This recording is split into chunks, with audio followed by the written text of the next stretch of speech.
Project, joy, or duty? Let's take a closer look at relationships. By Inelia Benz for ascension1on1.com. Our human species is all about relationships. What are these relationships? The relationship we personally have with ourselves, the one we have with our environment, and the relationships we have with every single person who touches our life. Some of those relationships are nurturing. The nurturing relationships positively influences, put us in a state of joy, and we usually talk or think about those individuals in highly positive words. Other relationships are toxic. Toxic relationship poisonous, put us in a negative state of mind or emotion. We usually talk or think about these individuals in negative words, or we find ourselves making an awful lot of excuses for them, or validating their actions with, quote, understanding where they are or where they came from.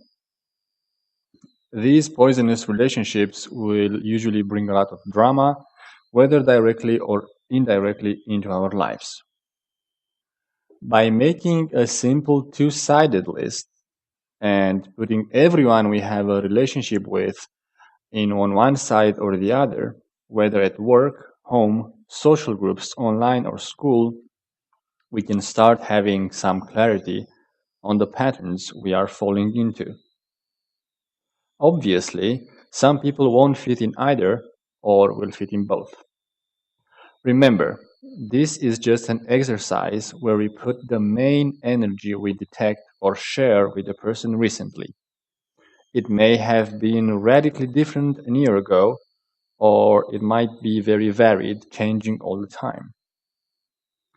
At this point, if there are people in the poisonous side of the paper, it is important not to fall into judgment or guilt ourselves for having these relationships or the people we are playing these low-level games with. This little exercise is not about judgment or even action. It's about becoming conscious and aware of what is happening in our lives. Of course, sometimes action becomes very clear and we go ahead and do something about it. We make a schedule to spend more time with the individuals in the nurturing side of the list and less with those on the poisonous side of the list. And here is where it can get a little bit complicated. Often we believe that there is nothing we can do about certain relationships, that we can't change them or move away from them or have more of them. But it's because when we have a relationship, it's not always clear why we stick around in it. So look at your list again and mark down those people whom you have either chosen to keep having a relationship with or feel you cannot end the relationship with. Next to their name, place the following words depending on what category they fall into. Joy. This is where you want to keep a relationship because you have an enormous amount of fun and joy when you hang out with this person. Afterwards, you feel inspired, satisfied, happy, and energized. Project. This is a relationship you have because you feel you are a positive influence on the other person, or the other person has a positive influence on you. Often, it will come down to a feeling that you want to help the other person change or better themselves, or that they are changing or think they are making you better themselves. Duty. This is where you put the people whom you feel you cannot stop having a relationship with. It could be that you are married to them, work with them, they are an underage son or daughter that you are responsible for, a parent you are responsible for. In other words, people that you believe you cannot stop interacting with. Again, this second set of categorizations is not necessarily to do something different with individuals, but simply to get to know why you are hanging out and interacting with another human being.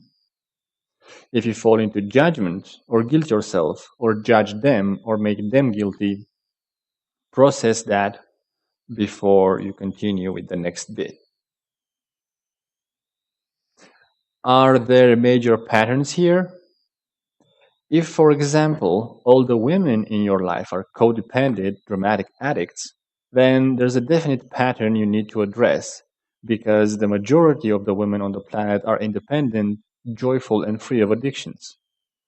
Or, for example, all the men in your life are absent, control freaks, aggressive workaholics, then there's a pattern there to look at because most men on the planet are independent, joyful, and free of addictions. If, when you read the words, most men or women on the planet are independent, joyful, and free of addictions, you think to yourself, I never met one, then there is definitely a reality filter happening that you need to address. The reason is that the only common denominator along all those men or those women whom have very similar patterns and personalities is you. If you are different to the group that appears to be all the same, it is not because of your gender, age, or demographic. It is because you are simply different to the people you are able to see. We only see what we think is real. If something is not real to us, we don't see it. Another really good question to ask ourselves is, am I required to put on a mask to interact with this person? But that's a full article in and of itself. Still, it is a way in which we can see how genuine and visible we are to others ourselves. By becoming aware of the patterns and type of individuals in our lives, we can then make conscious choices on how to proceed with those relationships. You are the common denominator of all of your relationships. Therefore, you have absolute power to change, clarify, engage, encourage, remove, or nurture them.